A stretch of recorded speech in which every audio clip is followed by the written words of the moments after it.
કાળઝાળ ઉનાળામાં ડાંગના કેટલાક ગામોમાં પાણી માટે વલખા, પાણી માટે દૂર દૂર ભટકતા લોકો. રાજ્યમાં સૌથી વધુ વરસાદ નોંધાતો હોવા છતાં ડાંગ જિલ્લો પાણી માટે તરસ્યો છે. ડાંગ જિલ્લામાં ભૌગોલિક પરિસ્થિતિને કારણે ઉનાળો આવતા જ પાણી માટે વલખા મારવા પડે છે. ભર ઉનાળે લોકો પાણીની સમસ્યાથી પરેશાન છે. પાણી માટે તરસી રહેલા ડાંગના ટાકલીપાડા ગામના આ દ્રશ્યો જુઓ. ઉનાળાના સમયે અહીંના લોકોને પાણી માટે દૂર દૂર ભટકવું પડે છે. ગામ લોકોનું કહેવું છે કે પાણી લાવવા માટે ટેન્કર હોવા છતાં નેતાઓ ટેન્કરનો ઉપયોગ કરવા દેતા નથી. પરિણામે ગામ લોકોએ પાણી મેળવવા માટે ખાનગી વાહનોમાં દૂર દૂર સુધી રઝળપાટ કરવો પડે છે. પંચાયતના સભ્ય આ મામલે મદદ કરતા ન હોવાની પણ ફરિયાદ ઉઠી છે. પાણી માટે આમથી તેમ ભટકતા લોકો ત્રાહિમામ છે. ત્યારે ધારાસભ્યની ગ્રાન્ટમાંથી મળેલા ટેન્કરનો ઉપયોગ કરી લોકોને પાણી પહોંચાડવામાં આવે તેવી લોકો માંગ કરી રહ્યા છે. મહત્વનું છે કે ચોમાસા દરમિયાન ડાંગ જિલ્લામાં સૌથી વધુ વરસાદ પડતો હોય છે. તેમ છતાં ઉનાળામાં ડાંગના અંતરિયાળ વિસ્તારના ગામોને પાણી માટે વલખા મારવાનો વારો આવે છે. ધોરાજી પંથકના ખેડૂતોની માંગ, ઉનાળુ પાક બચાવવા નર્મદામાં પાણી આપો. સૂકા ભઠ્ઠ ખેતરો, ખાલીખમ કેનાલો અને જમીનમાં પડી ગયેલી તિરાડો જ કહી આપે છે કે અહીં પાણીની તંગી હશે. આ દ્રશ્યો રાજકોટના ધોરાજી પંથકના છે. અહીં આકરો ઉનાળો શરૂ થતાં જ પાણીની પારાયણ શરૂ થઈ. ચેકડેમ અને કૂવામાં બોર ખાલીખમ થઈ ગયા. ઉનાળુ પાક માટે પિયત ક્યાંથી લાવવું એની ચિંતા અહીંના ખેડૂતોને સતાવી રહી છે. રાજકોટ જિલ્લાના ધોરાજી પંથકના ખેડૂતો એક સાંધે ત્યારે તેર તૂટે જેવી સ્થિતિ છે. છેલ્લા 3 વર્ષથી ધોરાજી પંથકના ખેડૂતોને એક બાદ એક કુદરતી અને માનવ સર્જિત આફતોનો સામનો કરવો પડે છે, જેના કારણે ખેડૂતોને આર્થિક નુકસાન ભોગવવાનો વારો આવે છે. ધોરાજી પંથકના ખેડૂતોને ગત ચોમાસામાં ભારે વરસાદના કારણે પાકને નુકસાન થયું. કપાસ, મગફળી સહિતનો પાક નિષ્ફળ ગયો અને બાદમાં શિયાળુ પાક પર માવઠાનો માર પડ્યો. ખેડૂતોને આશા હતી કે ઉનાળુ પાકમાં કંઈક વળશે, પરંતુ ઉનાળો શરૂ થતાં જ ચેકડેમ અને કૂવાના તળિયા દેખાઈ ગયા. ધોરાજી પંથકના ખેડૂતોએ ઉનાળુ પાકમાં તલ, બાજરી, જુવાર અને ઉનાળુ મગફળીનું વાવેતર કર્યું છે. અમુક ખેડૂતોએ વાવેતર કરવાનું બાકી છે, ત્યારે હાલ પાણી ન હોવાના કારણે ખેડૂતોની મૂંઝવણ વધી છે. ખેડૂતોનું કહેવું છે કે વાવેતર સમયે 8 થી 10 હજારનો ખર્ચ થયો, પરંતુ પિયત માટે પાણી ન હોવાથી પાક બળી જાય એવી સ્થિતિ છે, જેથી નર્મદા કેનાલમાં પાણીની ખેડૂતો માંગ કરી રહ્યા છે. એક સાથે 2 સિંહ રસ્તો ક્રોસ કરતા દેખાયા. રાજુલાના કડિયાળી ગામ નજીક 2 સાવજોના વિડીયો વાયરલ. સુરતમાં વારંવાર સિંહના વિડીયો સામે આવે છે. આ વખતે ડાલામથ્થા રસ્તો ક્રોસ કરતા હોય એવા દ્રશ્યો કેમેરામાં કેદ થયા. અમરેલી ભાવનગર સોમનાથ નેશનલ હાઈવે પરના આ દ્રશ્યો જુઓ, જેમાં રોડ ક્રોસ કરતા 2 સિંહ બિંદાસ્ત જઈ રહ્યા છે. રાજુલાના કડિયાળી ગામ નજીક શિકારની શોધમાં સિંહ હાઈવે પર ચડી આવ્યાનો વિડીયો વાયરલ થયો. હાઈવે પર સિંહ આવી જતા સિંહની સલામતીને લઈ અનેક સવાલ ઉભા થયા. જોકે આ વિસ્તારમાં વારંવાર સિંહ આવી ચડે છે અને શિકારની શોધમાં રોડ પર ચડી આવતા હોવાની પણ ઘટનાઓ બને છે. મહત્વનું છે કે ભૂતકાળમાં અનેક સાવજોના વાહન અડફેટે અકસ્માતે જીવ ગુમાવી ચૂક્યા છે. ત્યારે હાઈવે પર 2 સિંહોની લટારના દ્રશ્યોથી સિંહ પ્રેમીઓમાં સાવજોની સલામતી અંગે ચિંતા થઈ છે. હાઉસિંગ બોર્ડ સોસાયટીમાં કરોડોના ભ્રષ્ટાચારનો આક્ષેપ. અમદાવાદના ગોતામાં લોકો રોષે ભરાયા. અમદાવાદમાં ગોતા સ્થિત વીર સાવરકર ગુજરાત હાઉસિંગ બોર્ડ સોસાયટીમાં ભ્રષ્ટાચાર થયો હોવાનું સામે આવ્યું. સોસાયટીના મેન્ટેનન્સ માટે જમા કરાવેલા કરોડો રૂપિયા કમિટી મેમ્બરો ચાઉ કરી ગયા હોવાનો સોસાયટીના રહીશો આક્ષેપ લગાવી રહ્યા છે. 1600 થી વધુ પરિવારોએ જમા કરાવેલા કરોડો રૂપિયામાં ભ્રષ્ટાચાર થયો હોવાનું સામે આવ્યું. મેન્ટેનન્સ પેટે આવેલા કુલ 15 થી 16 કરોડ જેટલી રકમ બેંકમાં મૂકવામાં આવી, પરંતુ હવે બેંકમાં મુકાયેલી આ રકમ ગાયબ થઈ ગઈ. રૂપિયાની ઉચાપતની જાણ થતાં સોસાયટીના લોકોના પગ તળેથી જમીન ખસી ગઈ. સોસાયટીમાં ફંડ ન રહેતા સોસાયટી સામે 1 કરોડનું દેવું થયું છે. વીજ બિલ, પાણી સપ્લાય, સિક્યુરિટી જેવા ખર્ચા સામે સોસાયટી પાસે ફંડ નથી. વારંવાર ગુજરાત હાઉસિંગને ફરિયાદ કરી છતાં કોઈ પગલાં ન લેવાતા સ્થાનિકો પરેશાન થયા છે. આ મામલે સ્થાનિકોએ મુખ્યમંત્રી સુધી રજૂઆત કરવાની ફરજ પડી છે. બીજી તરફ હાઉસિંગ બોર્ડ અધિકારીના જણાવ્યા અનુસાર હાઉસિંગ બોર્ડ આ મામલે પગલાં લઈને જૂની બોડી રદ કરી નવી બોડી બનાવવા એજીએમ કરશે. 7મીએ ગુજરાતની 25 બેઠકો માટે યોજાશે મતદાન. ગુજરાતમાં પ્રચાર પડઘમ શાંત.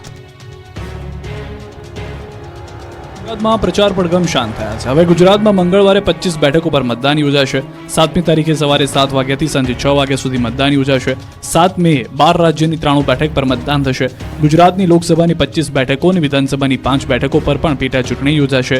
પ્રચાર પડઘમ શાંત થતા સભા, સરઘસ અને રેલી પર પ્રતિબંધ રહેશે. હવે ઉમેદવારો ડોર ટુ ડોર પ્રચાર કરશે. ગુજરાતમાંથી ગાંધીનગર બેઠક પરથી ગૃહમંત્રી અમિત શાહ, રાજકોટથી કેન્દ્રીય મંત્રી પરસોત્તમ રૂપાલા અને પોરબંદરથી કેન્દ્રીય આરોગ્ય મંત્રી મનસુખ માંડવિયા ચૂંટણી મેદાને છે. નવસારીથી ભાજપના પ્રદેશ પ્રમુખ CR પાટીલ ચૂંટણીના જંગમાં છે, તો કોંગ્રેસમાંથી કેટલાક વર્તમાન ધારાસભ્યો ચૂંટણી મેદાને ઉતર્યા છે. ગુજરાતની સુરત બેઠક પહેલા જ બિનહરીફ થઈ છે, જેથી હવે 25 બેઠકો પર મતદાન યોજાશે. રાજકોટમાં પત્રિકા કાંડને લઈને રાજકારણ ગરમાયું. પરેશ ધાનાણીના ભાઈ પર ગંભીર આરોપ.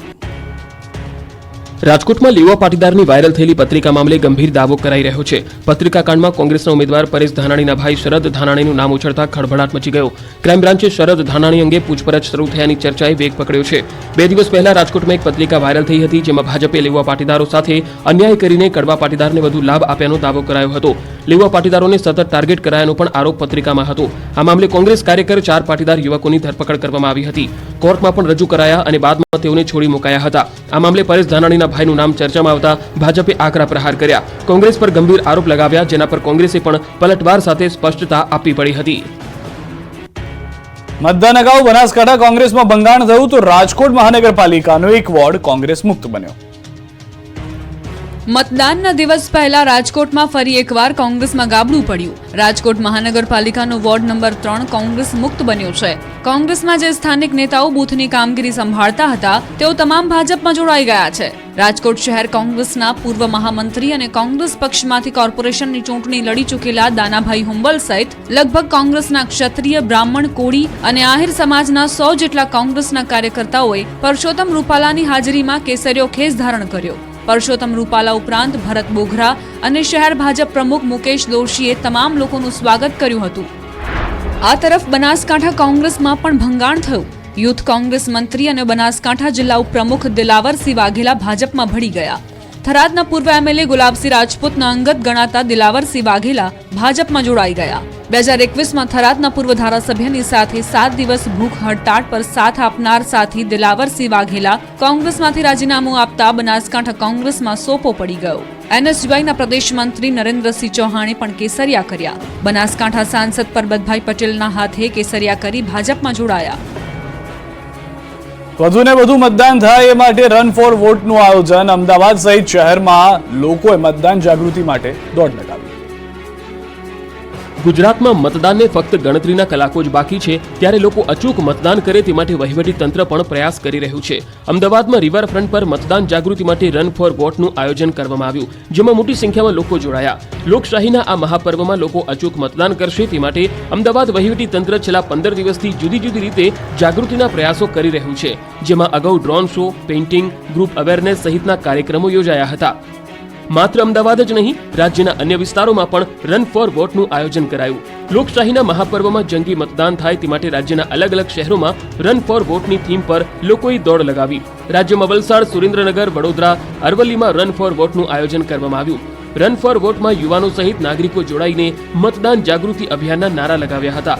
તમામ શહેરોમાં યોજાયેલી મેરેથોનમાં મામલતદાર, નગરપાલિકા ઓફિસર સહિત રમતગમત અધિકારીઓ પણ ઉપસ્થિત રહ્યા. જૂનાગઢના સુખપુર ગામમાં ટીપી સ્કીમને લઈને વિરોધનો વંટોળ. ખેડૂતોએ મતદાન નહીં કરવાની ચીમકી ઉચ્ચારી. મતદાનને ભલે ગણતરીનો જ સમય બાકી હોય, પરંતુ કેટલાક વિસ્તારોમાં સુવિધાઓને લઈને લોકોમાં હજુ પણ કચવાટ છે, જેને લઈને સ્થાનિકો મતદાન નહીં કરવાની ચીમકી ઉચ્ચારી રહ્યા છે. જૂનાગઢના સુખપુર ગામના ખેડૂતોએ ટીપીનો વિરોધ કરી મતદાન બહિષ્કારની ચીમકી ઉચ્ચારી. ઘણા મહિનાઓથી નવી ટીપી સ્કીમની સામે જાજરડા, જોશીપુરા, સુખપુર સહિતના ગામોમાં નવી ટીપી સ્કીમને લઈ ખેડૂતોમાં વિરોધનો વંટોળ છે. કિસાન સંઘના નેજા હેઠળ રેલી, ઉપવાસ તેમજ અનેક કાર્યક્રમો આપ્યા હતા, પણ કોઈ ઉકેલ નહીં આવતા સુખપુર ગામના ગ્રામજનોએ મતદાન બહિષ્કારનો નિર્ણય લીધો છે. આજે ગામમાં રેલી યોજી મતદાન બહિષ્કારના શપથ પણ લીધા. ગ્રામજનોની ફરિયાદ છે કે અધિકારીઓ સરકાર સુધી વાત પહોંચાડતા નથી અને અમારી કિંમતી જમીન જતી રહે છે. સાથે તેમણે જનપ્રતિનિધિ સામે પણ આકરા પ્રહાર કર્યા. મહત્વનું છે કે નવી ટીપી સ્કીમમાં અંદાજિત 4000થી વધુ ખેડૂત સાથે મહિલાઓ ખેડૂતો પણ વિરોધ કરી રહી છે. મતદાનને લઈને તંત્ર તડામાર તૈયારીઓમાં રાખ્યું. અમદાવાદમાં મતદારો માટે વિશેષ વ્યવસ્થા. લોકશાહીના મહાપર્વ લોકસભા ચૂંટણીને હવે ગણતરીના કલાકો બાકી રહ્યા છે, ત્યારે અમદાવાદ જિલ્લા વહીવટી તંત્ર દ્વારા મતદારો માટે વિશેષ વ્યવસ્થા કરવામાં આવી છે. જિલ્લામાં 1995 મતદાન મથકો પર મંડપ અને 778 મતદાન મથકો પર કુલરની વ્યવસ્થા કરાશે. ઉપરાંત દરેક મતદાન મથક દીઠ પીવાના પાણીની વ્યવસ્થા તથા પૂરતા પ્રમાણમાં ORS પૂરું પાડવામાં આવશે. કાળઝાળ ગરમીમાં મતદારો માટે જિલ્લા ચૂંટણી તંત્ર દ્વારા વિશેષ વ્યવસ્થા કરવામાં આવી છે. મહત્વનું છે કે 7મી તારીખે રાજ્યમાં મતદાન થવાનું છે, ત્યારે તંત્ર દ્વારા તૈયારીઓ પૂરજોશમાં કરવામાં આવી રહી છે.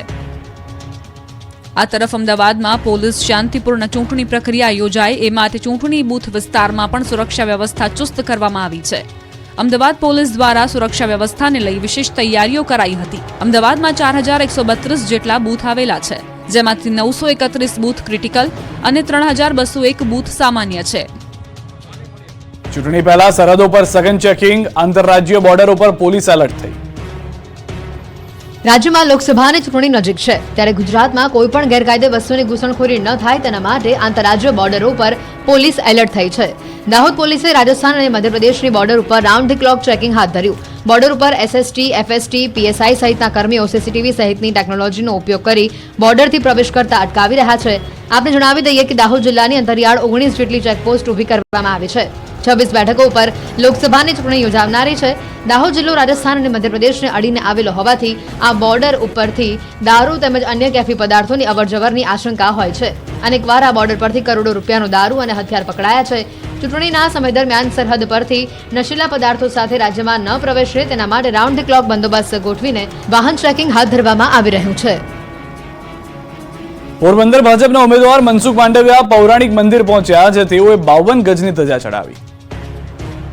ધોરાજીના સુપેડી ગામનું મુરલી મનોહર મંદિર અતિ પૌરાણિક મંદિર છે. કહેવાય છે કે જે ભક્તો દ્વારકા મંદિરમાં ધજા નથી ચડાવી શકતા એ ભક્તો સુપેડી ગામમાં મુરલી મનોહર મંદિરે ધજા ચડાવે છે. તેનું પણ દ્વારકા જેટલું જ મહત્વ ગણાય છે. મતદાનને ગણતરીના જ કલાકો બાકી છે, ત્યારે પોરબંદર લોકસભા બેઠકના ભાજપના ઉમેદવાર મનસુખભાઈ માંડવિયા તથા તેમના પત્ની મંદિરે પહોંચ્યા. તેઓએ સુપેડી ગામમાં આવેલા અતિ પૌરાણિક એવા મુરલી મનોહર મંદિરે 52 ગજની ધજા ચડાવી. વાજતે ગાજતે ઢોલ નગારા સાથે મંદિરમાં ધજા મનોરથનું ભવ્યાથી ભવ્ય આયોજન કરવામાં આવ્યું. માંડવિયાએ સજોડે મુરલી મનોહર મંદિરના દર્શન કર્યા. આ દરમિયાન મંદિર પરિસરમાં ભક્તિમય માહોલ સર્જાયો. મનસુખ માંડવિયાએ 52 ગજની ધજા ચડાવીને ધન્યતા અનુભવી. માંડવિયા તથા તેમના પત્ની અને ભાજપ આગેવાનો કાર્યકર્તાઓ પણ મંદિરમાં ઉપસ્થિત રહ્યા. મુરલી મનોહર મંદિરના મહંત રવિદાસ બાપુએ માંડવિયા તથા તેમના પત્નીને સંતો મહંતો વતી આશીર્વાદ આપ્યા. મતદાન કરો, દૂધ પર વધુ ભાવ મેળવો. મતદાન પહેલા સુમુલ ડેરીની પશુપાલકો માટે જાહેરાત. સુમુલ ડેરીના પશુપાલકોને મતદાનના દિવસે પ્રતિ લીટર દૂધ ₹1 ભાવ વધારે અપાશે. મતદાન જાગૃતિ માટે સુમુલ ડેરી અનોખી પહેલ કરી. નિઝરમાં ભાજપ પ્રેરિત સહકાર સંમેલન યોજાયું, જેમાં મોટી સંખ્યામાં લોકો હાજર રહ્યા. સંમેલનમાં જયરામ ગામિત, સુમુલના ચેરમેન માનસી પટેલ, સહકાર અગ્રણી ભીખાભાઈ પટેલ, સુમુલના ઉપપ્રમુખ જયેશ દિલાડ સહિતના સહકાર અગ્રણીઓ ઉપસ્થિત રહ્યા. સંમેલનમાં સુમુલ ડેરીના ચેરમેન માનસી પટેલે વધુમાં વધુ મતદાન કરવા નાગરિકોને અપીલ કરી. સાથે જ પશુપાલકો માટે એક જાહેરાત પણ કરી. સુમુલ ડેરીના પશુપાલકોને મતદાનના દિવસે પ્રતિ લીટર દૂધ પર ₹1 વધારે ભાવ આપવામાં આવશે. જો કે આ ભાવ વધારાનો લાભ ફક્ત મતદાન કરનાર પશુપાલકોને જ મળશે. ખંભાળિયામાં મહાપ્રભુજીના પ્રાગટ્ય દિવસની ધામધૂમથી ઉજવણી થઈ. આ પ્રસંગે રાજ્યસભાના સાંસદ પરિમલભાઈ નથવાણીએ અચૂક મતદાનની અપીલ કરી. દેવભૂમિ દ્વારકાના ખંભાળિયામાં મહાપ્રભુજીના પ્રાગટ્ય દિવસની ભવ્ય ઉજવણી થઈ, જેમાં રાજ્યસભાના સાંસદ પરિમલભાઈ નથવાણી ખાસ હાજર રહ્યા. આ પ્રસંગે સેવાકુંજ હવેલીથી મહાપ્રભુજીની બેઠક સુધી મહાપ્રભુજીની ભવ્ય શોભાયાત્રા નીકળી. ખંભાળિયામાં આવેલી નવી લોહાણા મહાજનવાડી સહિત તેમજ વિવિધ સ્થળો પર શોભાયાત્રાનું ભવ્ય સ્વાગત કરાયું હતું, જ્યાં રાજ્યસભાના સાંસદ પરિમલભાઈ નથવાણી તેમજ રિલાયન્સ ગ્રુપના ધનરાજભાઈ નથવાણી પણ ખાસ ઉપસ્થિત રહ્યા હતા. મહાપ્રભુજીના પ્રાગટ્ય દિવસ નિમિત્તે મહાપ્રભુજીની બેઠક ખાતે દર્શન કરવા માટે મોટી સંખ્યામાં દર્શનાર્થીઓ મંદિરે ઉમટી પડ્યા. બાદમાં નવી લોહાણા મહાજનવાડી પર રઘુવંશી સમાજના કાર્યક્રમમાં પરિમલભાઈ નથવાણી અને ધનરાજ નથવાણીએ હાજરી આપી. સમાજના અગ્રણીઓએ બંને મહાનુભાવોનું ઉષ્માભેર સ્વાગત કર્યું હતું, જ્યાં પરિમલભાઈએ અચૂક મતદાન કરવા સૌને અપીલ કરી હતી. આપણે આપ સૌ જ્ઞાતિબંધુઓ જેટલા છે અહીંયા લોહાણા સમાજના, હું સૌને નમન કરું છું, વિનંતી કરું છું કે આપણું મતદાન વહેલી સવારે શરૂ થઈ જાય અને 11 વાગ્યા સુધી 12 વાગ્યા સુધીમાં આપણા તમામ મત પડી જાય એવા આપણા માટે બહુ ગૌરવની વાત છે. અમદાવાદની એક પાંજરાપોળમાં અનોખા દ્રશ્યો. 400 થી વધુ પશુઓને તરબૂચનું નિરણ. કાળઝાળ ગરમીમાં પશુઓ પણ ત્રાહિમામ પોકારી ઉઠ્યા. માણસો તો અલગ અલગ પ્રકારની તરકીબોથી ગરમીમાંથી રાહત મેળવી લે છે, પરંતુ પશુઓનું શું? આ જ વિચાર સાથે અમદાવાદના નરોડાના પાંજરાપોળમાં પશુઓ માટે અનોખું ભોજન પીરસાયું. ઉનાળામાં કાળઝાળ ગરમીમાં પશુઓ માટે તરબૂચનું વિતરણ કરવામાં આવ્યું. નરોડામાં પાંજરાપોળ ખાતે 400 થી વધુ પશુઓને તરબૂચનું નિરણ કરવામાં આવ્યું.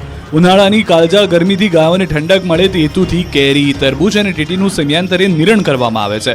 ત્યારે એક સાથે 5100 કિલો તરબૂચ ગાયોને ખવડાવવાનું આયોજન કરાયું. દ્રશ્યમાં જોઈ શકાય છે કે પશુઓને ખવડાવવા માટે પુષ્કળ પ્રમાણમાં તરબૂચ મુકાયા છે.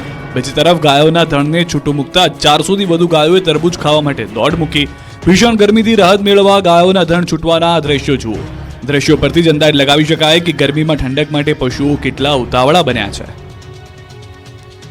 કચ્છનો અજરક બ્લોક પ્રિન્ટ હસ્તકળાને હવે જીઆઈ ટેગ મળતા તે વૈશ્વિક સ્તરે ખ્યાતિ પામશે. અજરક બ્લોક પ્રિન્ટ હસ્તકળાને હવે જીઆઈ ટેગ મળતા તે વૈશ્વિક સ્તરે ખ્યાતિ પામશે. આ કળાનો ઇતિહાસ કચ્છમાં 500 વર્ષ જૂનો છે. આમ તો અજરક બ્લોક પ્રિન્ટ કળા મૂળ પાકિસ્તાનના સિંધમાં અસ્તિત્વમાં આવી હતી, પરંતુ વર્ષ 1634માં કચ્છના રાજા ભરમાલજી પહેલાના નિમંત્રણ બાદ પાકિસ્તાનના સિંધ પ્રાંતમાંથી કારીગર કચ્છ આવી વસ્યા હતા. અજરકપુર, અંજાર, ભુજ અને ખાવડા ખાતે કારીગરો અજરક કળા કરીને ક્ષેત્રે કામ કરી રહ્યા છે. કચ્છના ખત્રી પરિવારે નેચરલ ડાયનું કામ કર્યા બાદ ભુજ ભચાઉ માર્ગ પર કળાના નામથી જ અજરકપુર ગામ વસાવ્યું હતું. કચ્છી અજરકને હવે જિયોગ્રાફિકલ ઇન્ડિકેશન એટલે કે ભૌગોલિક સ્થાનકનની માન્યતા મળી ગઈ છે. આ સમાચારની જાણ થતાં જ કચ્છના અજરકના કારીગરોએ ખુશી વ્યક્ત કરી. છેલ્લા 50 વર્ષથી આ કળા સાથે સંકળાયેલા કારીગર ડોક્ટર ઇસ્માઇલ ખત્રીએ જણાવ્યું કે પોતે પરિવારની 9મી પેઢી છે જે આ કળા ક્ષેત્રે કામ કરી રહ્યા છે. કચ્છી કસબીઓ છેલ્લા 10 વર્ષથી જીઆઈ ટેગની માન્યતા મેળવવા પ્રયાસો કરી રહ્યા હતા. કારીગરોને બૌદ્ધિક સંપદા અધિકાર દિવસે સન્માનિત કરાયા હતા. અમદાવાદના અજરકપુર હસ્તકલા વિકાસ સંગઠનના સભ્યોને જીઆઈ રજિસ્ટ્રાર ઉન્નત પંડિતના હસ્તે સન્માનિત કરવામાં આવ્યા હતા, જે બાદ કારીગરો આનંદિત થઈ ઉઠ્યા. સિંગાપોર દુબઈને ટક્કર મારે એવું રાજકોટનું અટલ સરોવર, ભવ્ય લાઇટ અને સાઉન્ડ શો પણ થયો. રોશનીના ઝગમગાટ સાથે તળાવનો અદ્ભુત નજારો સિંગાપુર કે દુબઈનો નથી, પણ આપણા રંગીલા રાજકોટનો છે. રાજકોટ શહેરને વધુ એક નજરાણું મળ્યું છે. શહેરને અટલ સરોવરની ભેટ મળી છે.